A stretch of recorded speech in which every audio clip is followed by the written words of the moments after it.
السلام علیکم، میں ہوں ڈاکٹر مشتاق قمر۔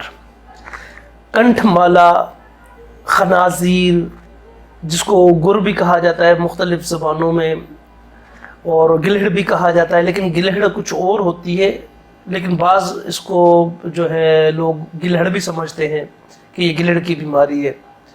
یہ بیماری دراصل ہوتی کیا ہے کہ یہ جو گلے کے اوپر ایک پٹی سی بن جاتی ہے، لکیر سی بن جاتی ہے، جس کے اندر ورم آ جاتا ہے یا اس میں رسولیاں چھوٹی چھوٹی بن جاتی ہیں۔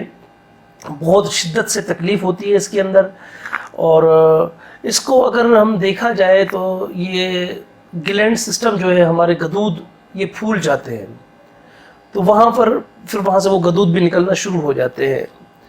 اب اس کا اگر علاج دیکھتے ہیں، اگر اس کی علامتیں تو یہ میں نے آپ کو بتا دی، وجوہات کیا ہے۔ وجوہات اس کی جو اصل وجہ ہوتی ہے وہ جگر کی کمزوری یا جگر کا سست ہو جانا، یہ اصل وجوہات ہیں اس کی۔ اب اس کے لیے اگر ہم دیکھتے ہیں اس کا علاج کیا ہے، تو اس کے علاج، اس کا بہت آسان علاج ہے، جو کہ جس کو بہت مشکل بنا دیا گیا تھا۔ یعنی کہ اگر آپ کسی کے پاس جائیں گے تو وہ یہی کہیں گے اس کا علاج بھائی اس کا علاج تو بہت مشکل ہے، نہیں ہو سکتا اس کا علاج۔ لیکن ایسا کچھ نہیں ہے، الحمدللہ۔ صرف بیماری کو سمجھنے کی ضرورت ہے، تو یہ خود بخود بیماری تحلیل ہو جاتی ہے، ختم ہو جاتی ہے۔ اب آپ پہلے آتے ہیں ورم کو تحلیل کرنے کے لیے۔ اگر صرف ورم ہے تو اس کو تحلیل کرنے کے لیے ہم نے کیا استعمال کرنا ہے؟ تازہ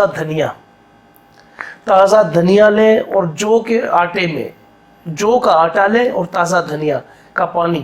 اب تازہ دھنیا کا پہلے پانی نکالیں، پانی نکال کر جو کے آٹے میں وہ پانی ملائیں، پانی ملا کر وہ آپ نے جو کے آٹا جو ہے یہ آپ نے اس پر ورم پر لگا دینا ہے جی۔ جتنے بھی یہ پورے گلے پر جہاں جہاں بھی آپ کو یہ نشان نظر آتے ہوں اس کے کنٹھ والا کے، تو وہ پورے گلے پر آپ نے یہ لگا دینا ہے۔ اس سے کیا ہوتا ہے کہ اس سے آپ کا ورم تحلیل ہو جاتا ہے۔ جب آپ کا ورم تحلیل ہو جائے گا، آٹومیٹکلی آپ کی بیماری ختم ہو جاتی ہے۔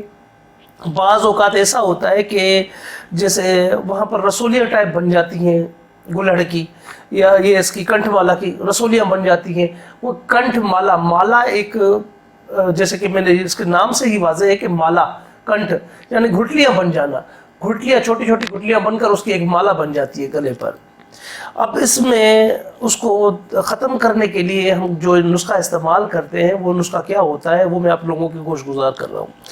یہ نسخہ یہ ہوتا ہے کہ سرس کے پتے کا، آپ سرس جو ہوتا ہے، سرس کے بیج، سرس کے اندر ایک پھلیاں لگتی ہیں کچھ، وہ پھلیوں کے اندر بیج ہوتا ہے چھوٹا چھوٹا، یہ براؤن کلر کا ہوگا۔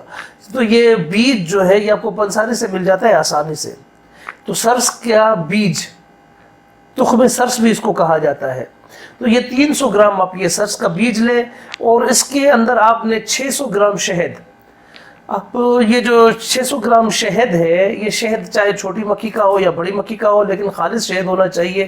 تو یہ سرس کے بیج کو آپ نے باریک کر دینا ہے۔ باریک کرنے کے بعد وہ شہد میں شامل کر لیں، اور یہ کسی مٹی کی ہانڈی میں جس کے اندر پہلے پانی نہ ڈالا گیا ہو، ایسی ہانڈی لیں کہ جس کے اندر پانی نہ ڈالا گیا ہو پہلے، تو اس ہانڈی کے اندر ڈال کر اور اس کو اوپر سے کور کر دیں، ڈھک دیں۔ ڈھکنے کے بعد اگر آپ بہتر سمجھیں تو جو ماش کی دال ہوتی ہے، اس کا آٹا، ماش کا آٹا، تو یہ ماش کا آٹا جو آپ نے ڈھکن دیا اس کو، تو وہ اس کی کناریاں اس ماش کے آٹے کے ساتھ بند کر دیں۔